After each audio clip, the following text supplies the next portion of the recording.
Hey guys, and welcome to another episode of The Crazy Lounge, where we talk about videos, movies, video games, anything that pops into my head. And today, we're going to talk about a movie that's been out for a couple months, but I haven't talked about it yet. But that movie is going to be, let's see if I can find the movie stub for it. Oh, here it is. X-Men Apocalypse. And I think it was a pretty good movie. It wasn't the best X-Men movie that's still like Days of Future Past or something like that, but it wasn't bad. It was actually pretty good. I was pleasantly surprised by it. I mean, I really liked Apocalypse as a villain. And I like how he gathered his 4 horsemen and just decided to try to end humanity. Stuff like that, but I think also it suffered a little bit from the Batman vs. Superman and Spider-Man 3 syndrome, where it just introduced and had too many characters. There's supposed to be a sequel to Days of Future Past. The early, like, the little one, the younger generation, not the older generation. So they introduced a young Jean Grey, a young Nightcrawler, a young Archangel, a young Cyclops. There were so many characters that they introduced. Oh, and Psylocke. There were so many characters that they introduced. Just felt a little bit of an overkill. Not to say that none of them had a very prevalent part in the story, because they did. And but I just felt like they added a lot of characters. But like I said, like Psylocke. Spoilers ahead if you haven't watched it yet. If you have, then Psylocke wound up being one of Apocalypse's 4 horsemen. And Nightcrawler wound up being a good part of the story. Angel wound up being one of his 4 horsemen too. And Jean Grey played a very, very, very integral part of the story.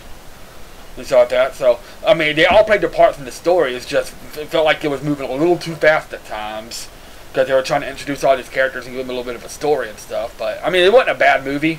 And they had a lot of action, a lot of story, a lot of plot, and even like some of the cameos, like Hugh Jackman was in it for a short time. And there was just a bunch of little stuff in it, but overall, it wasn't a bad movie. I said it wasn't the best X-Men movie, but it wasn't a bad movie at all. And the characters, like I said, even though they were rushed, they still played their parts, and I think it wasn't too bad. The music was good. The overall story was good, and I said Apocalypse, I think, made an awesome villain. So, I mean, that was just me, though. Apocalypse was actually really good. And, hi, Cody. Anyway, I mean, yeah. They could have toned it back just a little bit, but unlike Batman vs. Superman and Spider-Man 3, the characters they did introduce, they actually introduced them pretty well.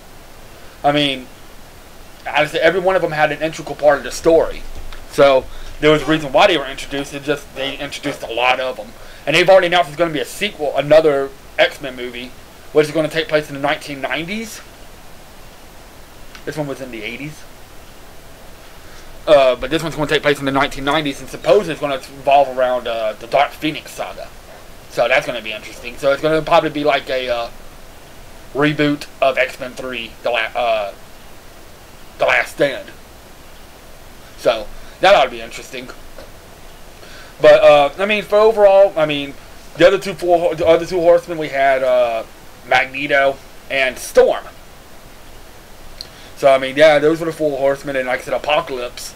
I mean, for being for being the very first mutant, he was insanely powerful, and the reason he had a good reason why he was doing what he wanted to do, but he was approaching it the wrong way. So, but I thought he was a really good villain. So, I mean, I don't know. I mean, the movie was overall really good, and I can give it like 7.5 out of 10. 8, maybe pushing it a little bit. 7.5 out of 10, 8. That's the absolute highest I will go. Not the best X-Men movie, but definitely not the worst. I'm looking at you, X-Men Origins. So, I mean, overall, it's definitely a watch on DVD or Blu-ray if you haven't gotten it yet, or if you didn't get a chance to watch it. And it's a nice one to add to your collection and stuff like that. So, overall, I thought it was a pretty good movie. Not the best movie, but definitely worthwhile to watch. It is not, isn't at least a good watch. So that concludes my X-Men Apocalypse review, and that's all the movies I've seen in theaters right now. But I am gonna go watch a couple more movies here really soon. In fact, me and my girlfriend's gonna go watch a movie tomorrow in the theater, so I'll do a review of that one. And there's like 4 or 5 more movies I want to see in theaters that I want to see before the big one I want to see in August comes out. And y'all know what that one is, Suicide Squad. So, and I also got another one in the works, like I said, about local bands and stuff like that. And I want to get some people in here to talk about it with me. And I'm doing a lot of editing, so that was going to take a while. So it might be a little bit before you see another Crazy Lounge, but I mean, it is what it is.